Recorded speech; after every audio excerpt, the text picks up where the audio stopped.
and welcome to the next episode of the Always Be Testing podcast. I'm your host, Ty DeGrange, and I am really thrilled to have with us today Dominic Williamson. What's up, Dom? Hi Ty. Good to reconnect. Yeah, absolutely. I'm glad to have you, and so thanks for joining us. I'm here in Austin, Texas. It's a exciting week here. We have F1 coming into town. We have a Marketing Land event here tomorrow. And then there's an all-in podcast 150th episode gathering in town. So there's like all kinds of fun little things popping up. Um, I actually, as I walked into this episode, Bill Gurley, I heard his voice while they were doing startup pitches here at the Capitol Factory in Austin, and my ears perked up. I'm like, wait a second, is that Bill Gurley? And it was. So he's just about 20 yards away for the startup fanboys out there. Wow, that sounds fun. I'm in San Francisco. I don't think there's quite as much going on this weekend, but it's very. This is the nicest time of year from a weather perspective. I know you were here before, but yeah, you kind of during the summer it's cold, and then now it's unseasonably warm, so it's nice. I love it. I love it. Yeah, it's a great time to be in the Bay Area for sure. It looks like it's been beautiful. Well, I'm super excited to dive in with Dominic today. He's such a seasoned analytics pro. So you and I were on the same team, larger team in internet marketing at eBay, and you've led strategy and analytics for Facebook, for FanDuel, for Compass, for Instacart, like an insanely awesome resume, and very accomplished. So amazing to you, and excited to just dive into all the fun data things today. Cool. Looking forward to it. Absolutely, man. Well, cool. Like maybe super basic level, when you kind of break down what you do in strategy and in analytics, like how would you kind of just describe it to a fifth grader at a basic level? Well, my son is a fifth grader, so this is not entirely theoretical. But yeah, I essentially look at the spend when people spend on marketing and advertising, media in particular. I investigate that with different techniques to understand whether or not it was worth it. And then the step beyond that is to make that investment better. So where are the areas where we could invest more? Where could we invest less? And then within each of those channels, how can we do better? So it's really making sure that the money that people spend on marketing is as effective as possible. And it's mostly from that objective viewpoint. It always sits somewhere between finance and marketing to say, well, here's the money, here's how you spent it. Was that a good idea? Where else can we spend it? Yeah, that's really interesting. And I'm this is such a great one. What are some of the big maybe learnings you've had, and you don't have to necessarily name the exact name, but like what are some of the course corrections you've seen at maybe the macro level, or what are some of the suggestions or recommendations that have come out of those hey, was this spend valuable or not? Yeah, I think some of it won't come as a surprise to you at all. I think the big piece was, and this is not a secret, but at eBay, doing geo level targeting to understand what the impact was. The struggle that you have with attribution is that it's so nice and convenient, and it gives you exact numbers, and you can look at them every week, and you can draw charts, and you can present your reports. But the underlying question of, well, what is this really showing us, is the one that I think testing is the answer to. And I think, as you know, like, testing is key to understanding all of these, the true incremental impact of everything. And I do think geo testing at eBay was a really big starting point. And I think at the time it was very new for the industry as well. The idea of looking at something that had been traditionally measured through last click and pretty much last click alone, and taking it from an entirely separate angle, which essentially ignores all of that information and says, well, what about these geos versus these geos? What's the difference there? So I think that was a really big piece in understanding that things could be done in a different way from a measurement perspective, but then also obviously in an operational way. I think it was the acid test of whether or not spend was as effective as we thought it was, and that was a great learning there. And I know it's in the public domain now, the geo level tests. Steve Tadelis and team published that. And so it's one that I think I do see on occasion still being brought up. But I think the whole industry has moved on from that now. That was the great first step, and then everything else has been building on since then. But I think that It's was cool. the first real eye opener. I think was Yeah. Yeah, you were kind of part of that pioneering wave, to be candid. And I think it's something a testament to you and a lot of your teammates and the contributions you've made. If you don't mind, like for folks that are maybe less a couple steps removed from some of these incrementality tests and the measurement of marketing and seeing if it is valuable or not, is it safe to say that the geo level test is a type of holdout test? Is that correct?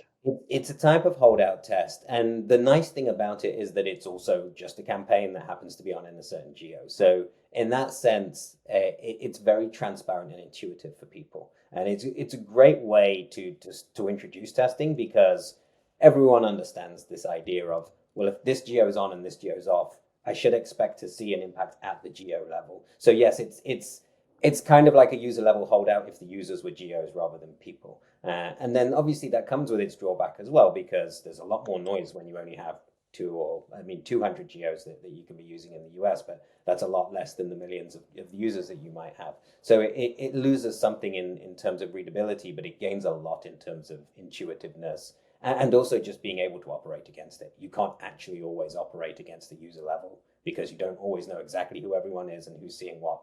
You usually do know where they are. And so it does make it easier to kind of execute. So as a rule, I would always prefer to do a user level holdout test because you control for the most things there. But in practice, geo level tests are really helpful and often the only option for some of these things.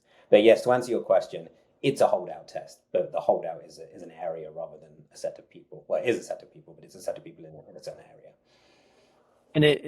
And for those not aware, it helps evaluate if there was a measurable lift in the geo that received the ad versus not, and so Right. therefore the brand can go, well, this worked or it didn't. Generally, correct? Exactly. So you have your let's say you're using the US, you target a certain portion of the US, and maybe it's at state level, maybe it's at DMA level, and DMA being kind of the smallest level that you can execute a TV campaign. Maybe it's at those levels, but you split them up and you say these people will see it, these people won't, and you expect to see a lift in the area that did see it. So it's a great way of doing a test on the sly because you could just call it a geo campaign.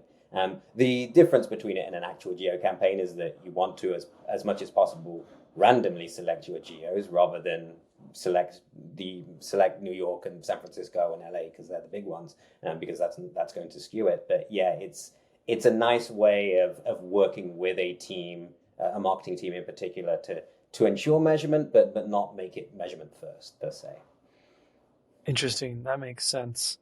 And then am I correct to assume you're kind of selecting geos that have characteristic similarities? How do you make sure that those aren't skewed to your New York point earlier? Yeah, there are different ways. So in theory, you want to randomly take, you got 200 DMAs, let's say, you want to randomly split them in half and use them. In practice, that doesn't really work because there's so few of them that you rarely get a great match that way. So you have to do a bit of it. It's called you can use stratified samples. So you can say, well, here's a group of kind of tier one, and here's tier two, and here's tier three, and then kind of randomly sample within that to make sure that you do get a good selection.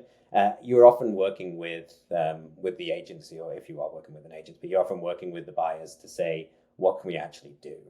It's Hmm. not always possible, and that can sometimes. I'm thinking more from a TV perspective right now, but that can sometimes Hmm. impair things where they say, well, we've only got inventory in these 5 places. Like, is this going to work? And so that's the kind of. There's always, I think, a line between doing something because it's a practical thing to do and doing something for the purposes of measurement later. And that's, I think, part of my role is to make sure that we're not just forcing it into a measurement structure that actually makes it less effective, but we can find that happy medium between the both where we're investing wisely from a how big an impact can we have point of view, but we're also doing it in a way that's measurable. The geos is a big question there because a national campaign on TV again can cost about the same as 70% of the country. So if you're doing a 30% holdout, you're just losing 30% of your reach. And so you have to kind of get that right balance of do I need to measure this? Do I want it to have as big a bang as possible? Picking the right path, and it's not, you can't walk both paths simultaneously. You can't have as big an impact as possible and as measurable an impact as possible at the same time. So how do you structure it to make sure it's the right place? I love that sentiment because I think oftentimes brands and marketers get really ahead of their skis and excited about Mm-hmm. we're going to go really 10 out of 10 on attribution and incrementality, and they don't always recognize like what is the cost of that in media and hours in time in limiting that reach a little bit.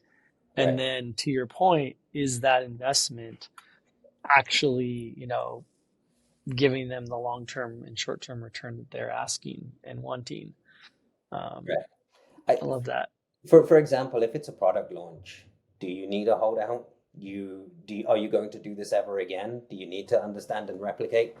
So you might not want a holdout at all in that situation. But conversely, if you're doing something where you think I'm going to keep doing this every 3 months for the next 3 years, I should know what it's really doing, and I should have a better read of how much return I'm getting. So I think those strategic questions need to be answered first before you then design how do I actually execute this. I love that. You kind of referenced TV, a fair Mm-hmm. amount in that, example. Do you find that when you're kind of counseling with performance marketing teams that maybe other channels are similar in their ability to do those types of holdouts and lift tests? And be curious to hear what channels you like to do Yeah. that with and which ones might be more difficult. Other channels are usually better.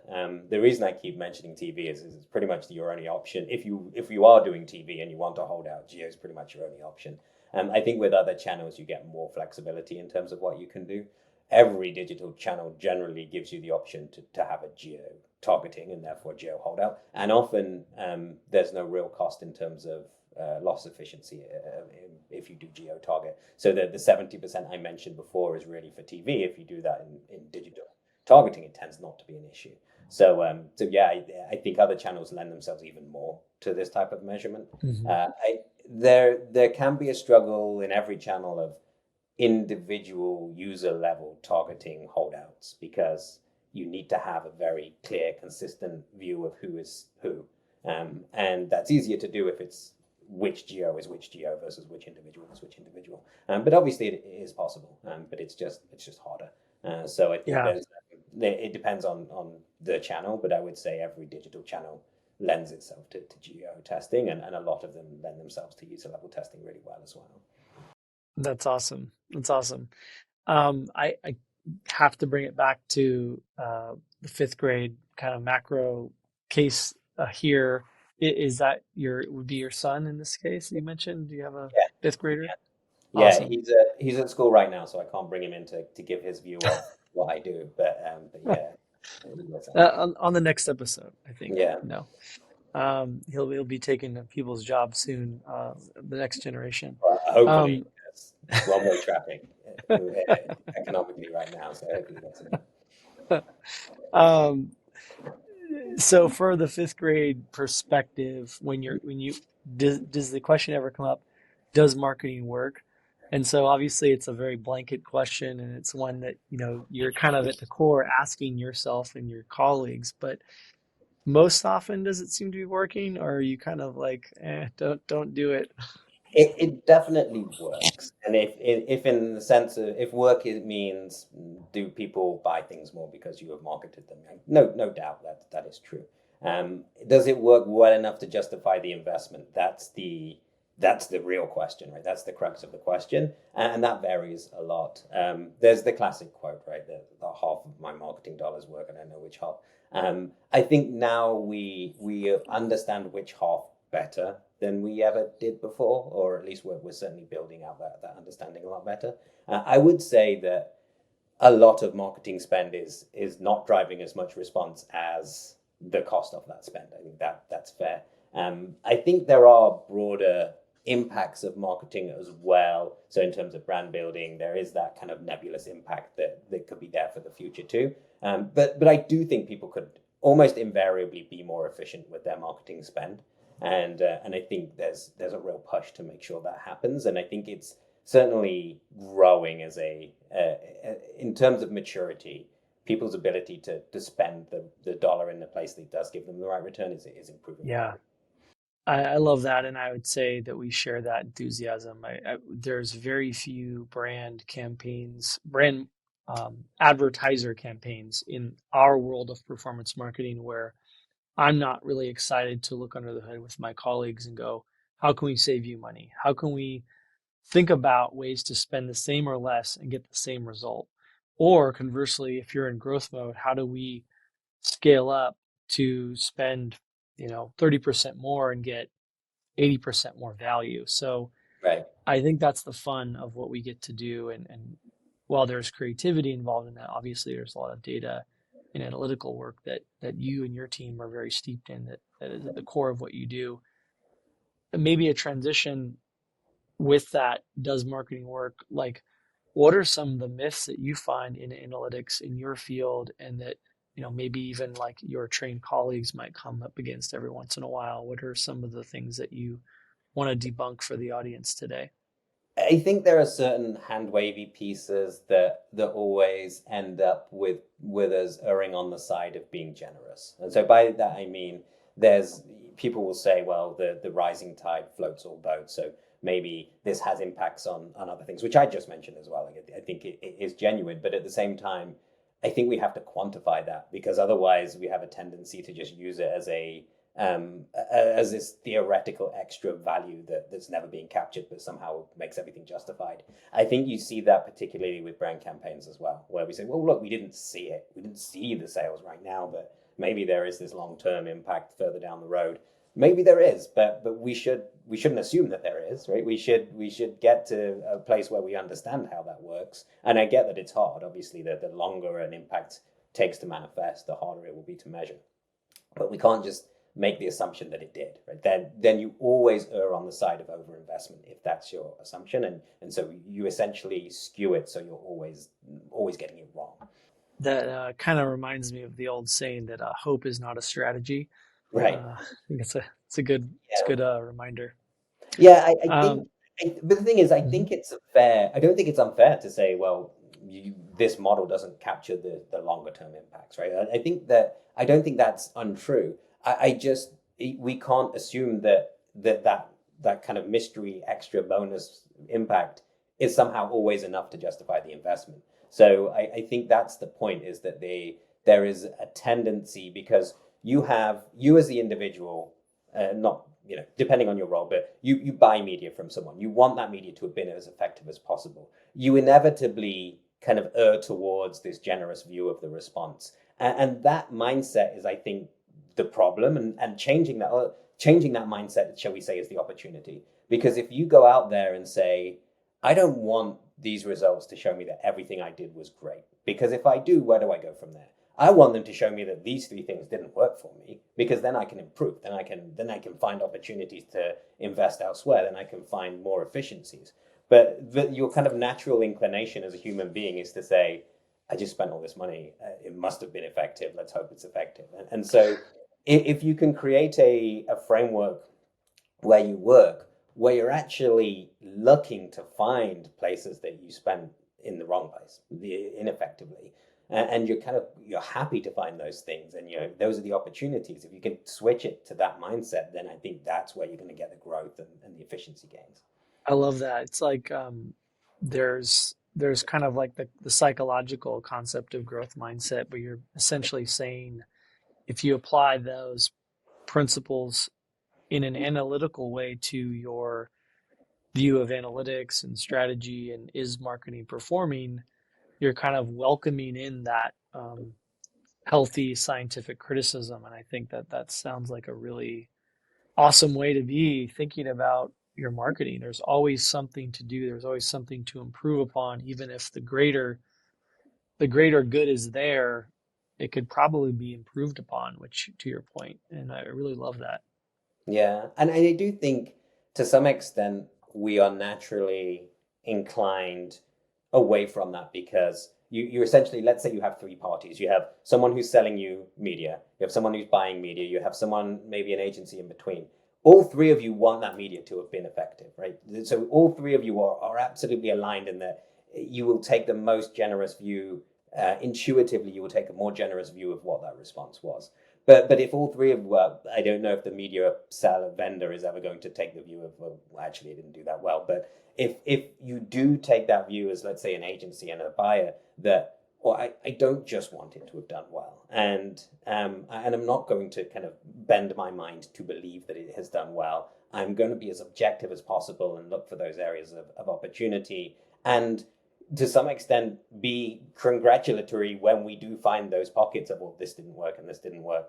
Okay, that's fine. Now we have an opportunity. Because if my results come back and say, well, you are the best in the world at this job, everything you just did is perfect, you've got nowhere to go from there, and you can't possibly gain efficiency. So what you should be looking is for those opportunities, and you should be open to them. And I know that it's easy for me to say because I am sitting between finance and marketing, and so it's a lot easier for me to take this very objective viewpoint. If I was on the marketing team, I think inevitably my brain would start switching a little bit towards, well, perhaps we missed this or perhaps we missed that. But yes, I do think that's where, and when I've worked with companies, that it's when that mindset's in place that you've seen the most kind of efficiency gains. What's that dynamic like? I've had some really good interest. I've lived through it, worked on it, but also lately talked to some good people on finance and in marketing. You're kind of that in between. It sounds like in some instances. Yeah. What is that dynamic like, and how do you kind of help set that up for success? Your traditional stereotypical view is finance wants to stop spending and marketing wants to spend more, and then you sit in between and balance the books.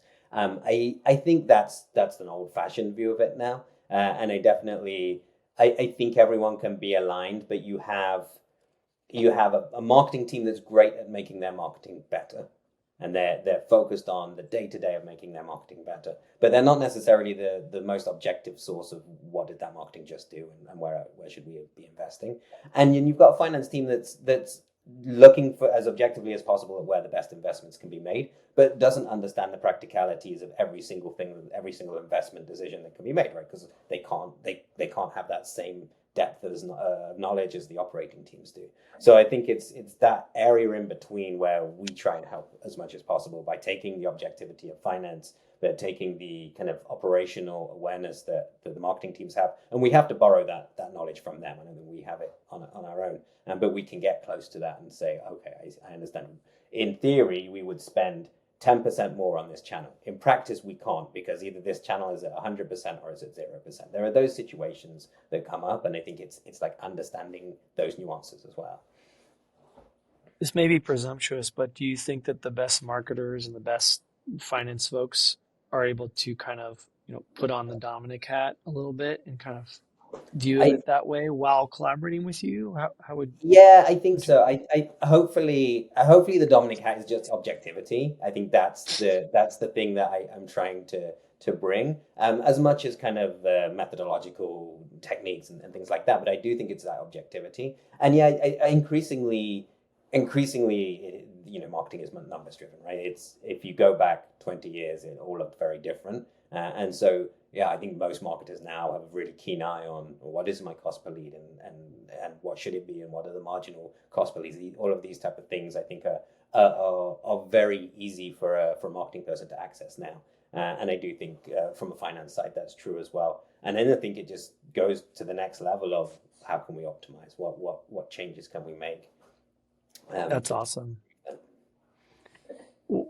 What were some of the experiments and tests and conversations that were maybe most exciting or most impactful to you or the brands that you were working on? Yeah, aside from the eBay one that we mentioned earlier, I think while I was at Facebook, we worked with a lot of smaller clients, not smaller clients, but we worked with a lot of advertisers. And user level testing on media was just such a new thing at that point. We're talking 10 years ago.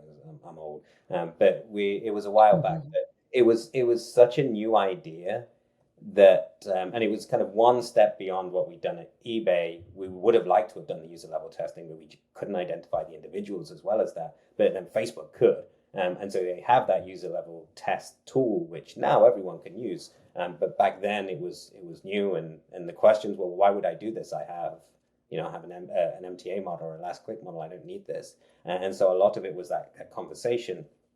But they were really good conversations to have because you're challenging the orthodoxy of using this model, which has built an entire industry up to that point, and challenging it, but challenging it in a way that I think was positive, and kind of has helped the industry. And I think testing is such a not a buzzword, but it's like central to the industry now. People do test a lot, and I think being part of that early on was really good because you had these conversations with clients, and you could see people's kind of eyes open to this idea of, oh, I could do this, right? I get it now.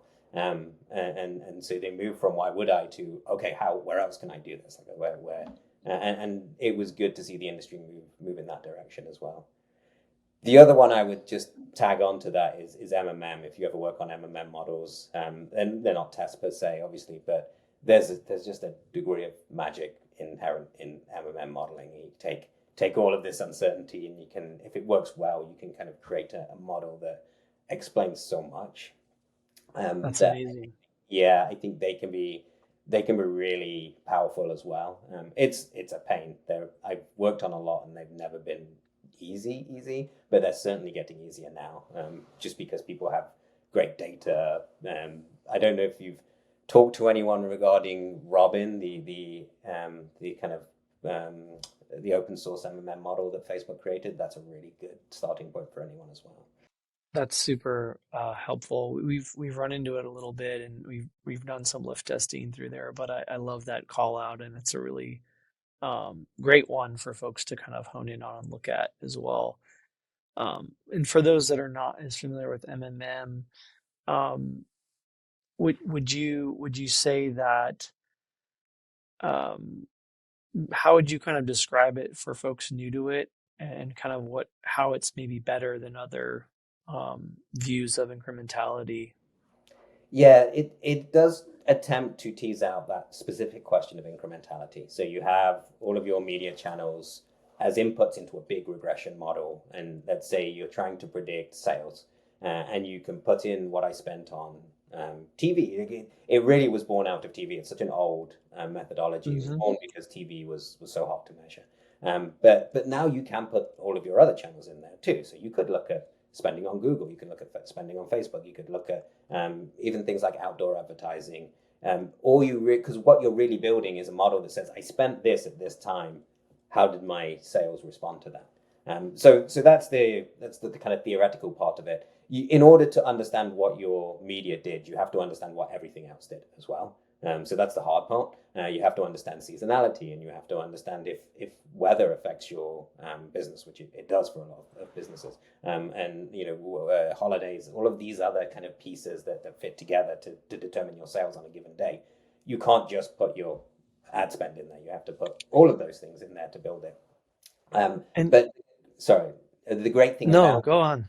the great thing about it is that it's agnostic to the user level path.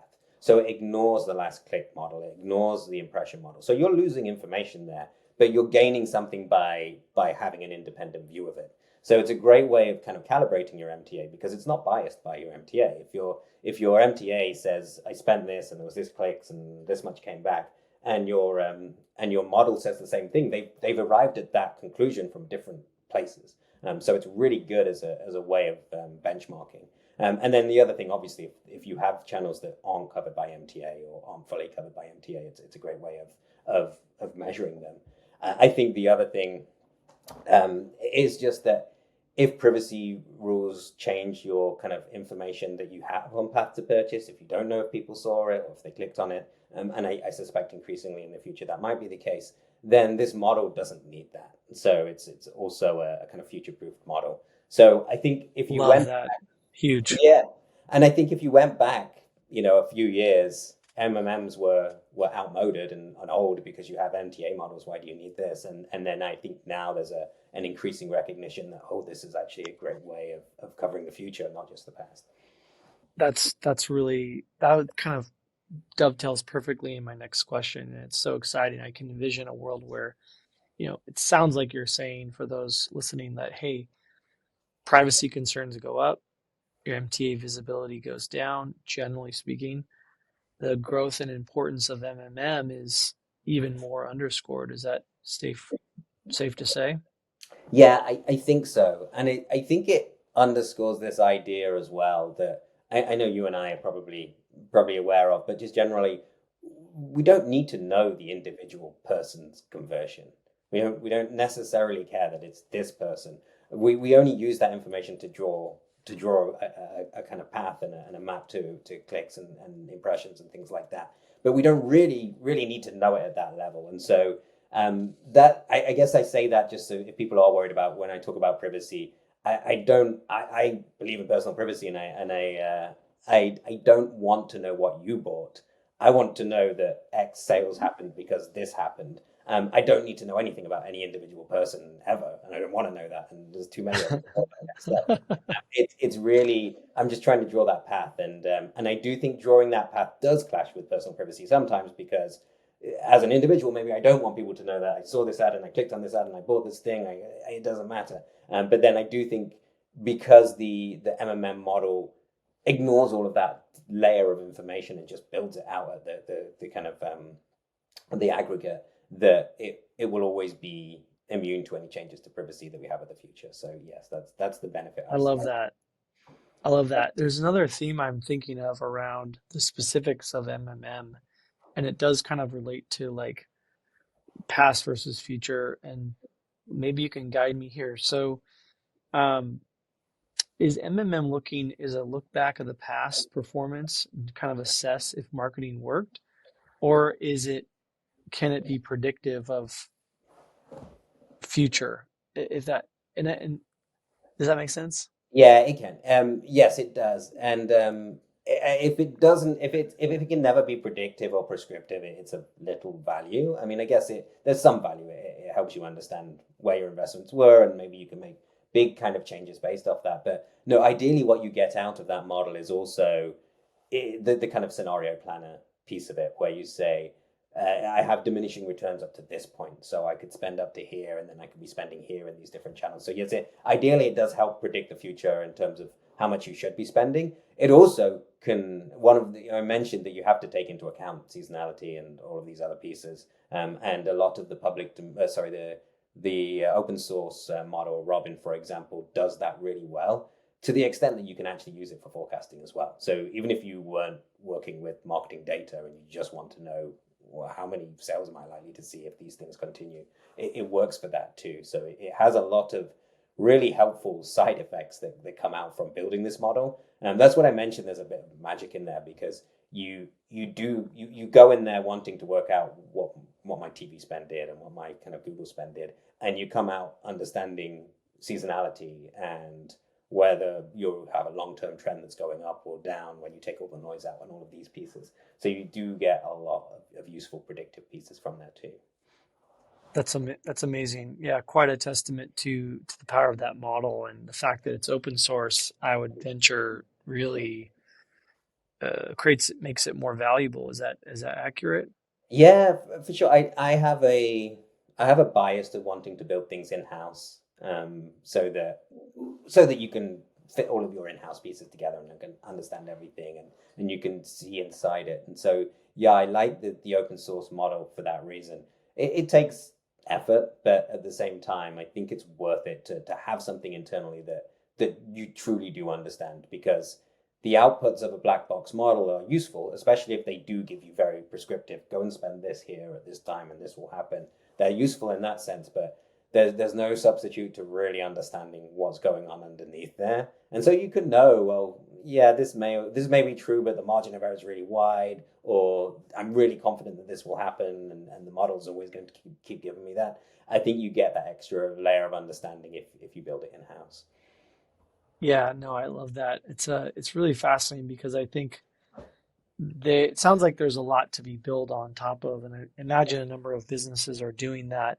Um, probably a mix of in-house and out of the box, I'm guessing, or Yeah, I think so. You have little choice sometimes to go with third party things, right? Depending on what you're trying to measure, sometimes you just don't have that layer of data to do things. So I think there are occasions where you inevitably will lean on someone like Facebook lift testing, for example. You can't run that same test internally. You have to rely on Facebook, and then therefore you get less information back from it. So I think you're always balancing those pieces, but yes, third party tools are definitely useful. Sometimes they're essential because you can't do it without them. But if I have the ability to build it in house, my bias and my preference is always to try and do it internally, so that level of data exists to feed so many different pieces as well. yeah, I love that. And is there kind of spending sizes where you kind of say, okay, I'm kind of jumping ahead a little here, thinking through how you're counseling clients. Primarily, you're really a great, aside from Facebook, correct me if I'm wrong, you're really representing one brand and getting a lot of those questions from finance and marketing, right?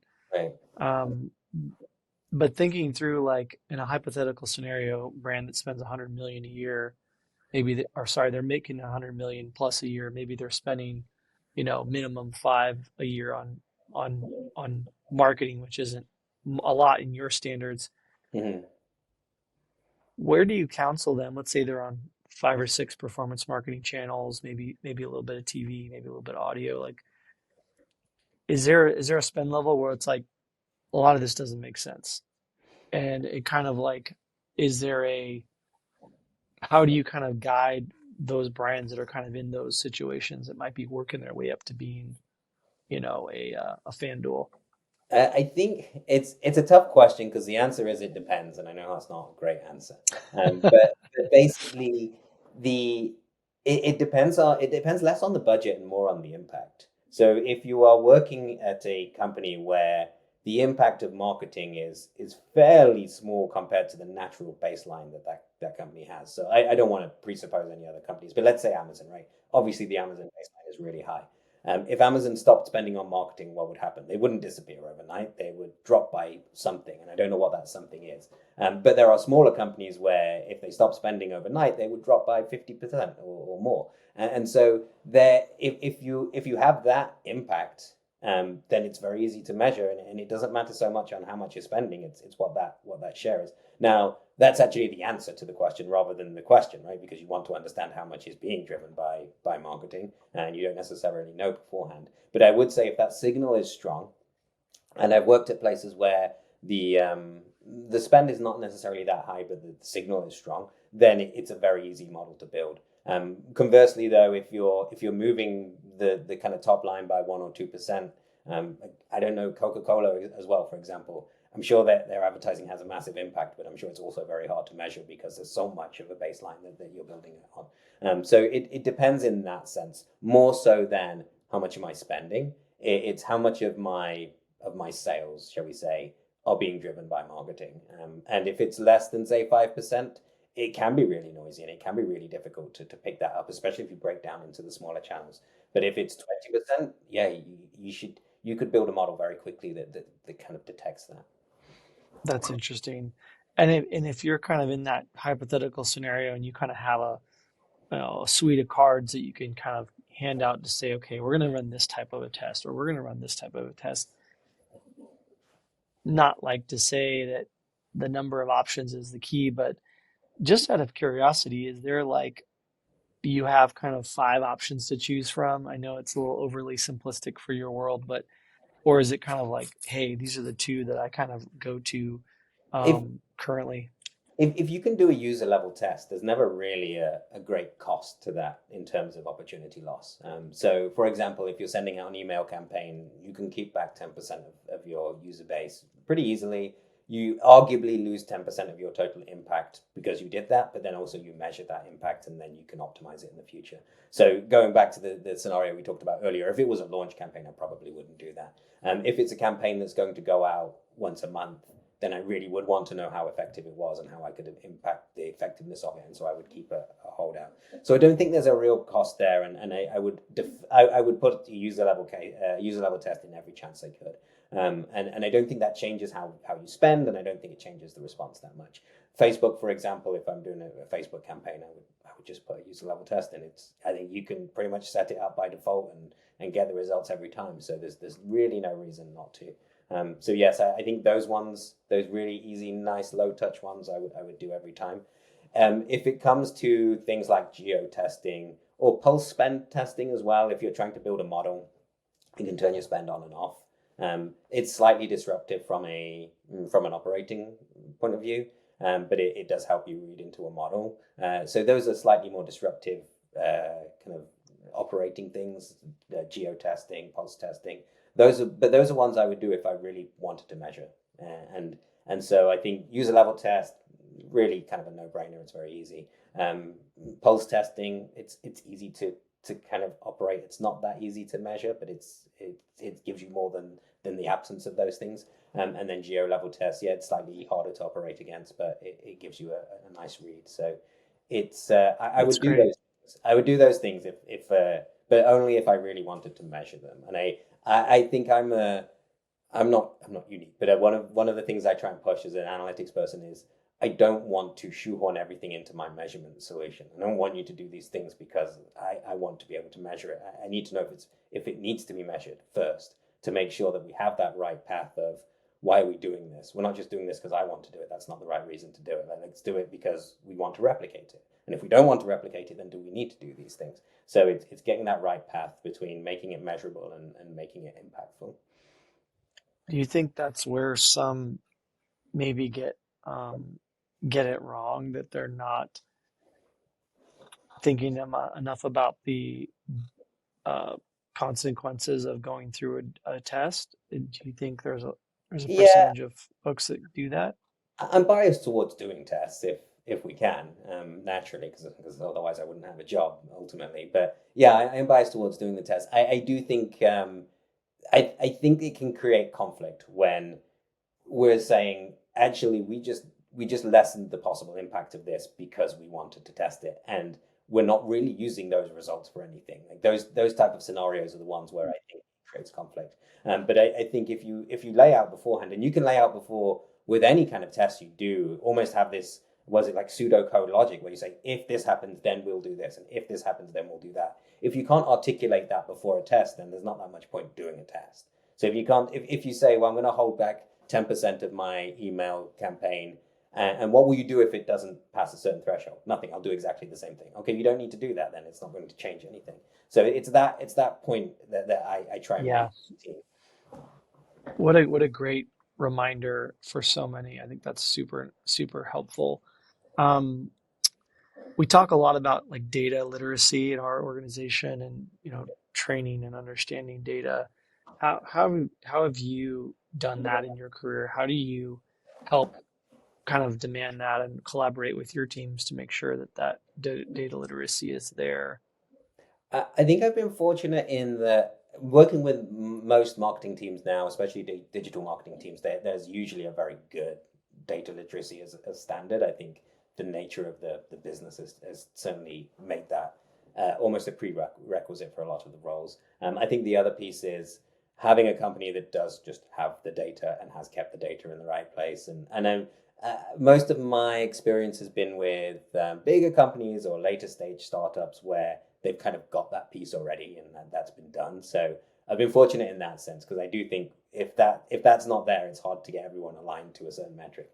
So I think if you've built on that bedrock of just having the data available and people also being confident that that data is right, and so when they look at a number being unusual, the question is not, well, what's wrong here? Did we just we forget to like run a data poll, or did we do whatever? Right? If you get to that point where they're confident that this is representative of a real thing that's just happened, and then the question is, well, what actions do we take based off that? I think that's a good kind of level to be working with day to day. You do need to get to that point, and I think for smaller companies it's harder just because there's more volatility in the data. But once you're confident that the thing you're looking at reflects real life and not some artifact of the data, then I think you're in a good spot.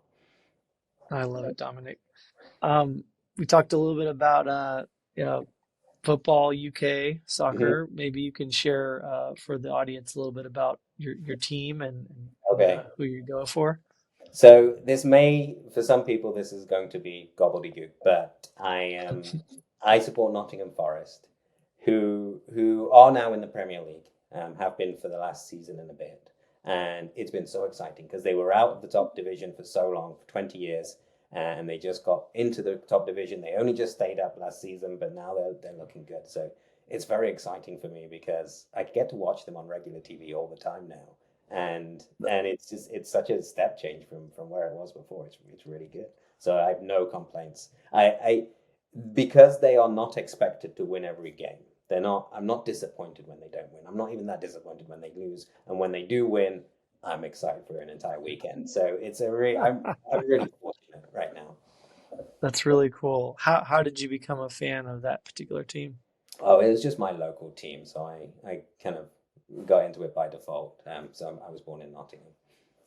I love it. And any particular players to follow or that you love and watch? They have a lot of good players now. There's a guy called Ibrahim Sangare who just he's I think our most expensive signing now. Morgan Gibbs White, who is on the cusp of the England team, although that's a tough midfield to break into. And then there's a new centre back that we signed from Brazil called Murillo, and he's only played 2 games and he's so good. And so maybe if we replay this in a year, people will be talking about Murillo like, oh yeah, obviously we know who he is. He's like the best centre back in the world. We could be doing that, or people may well not know who he is. But I think he has potential to be a big name. I love I it. did just I love watch, it.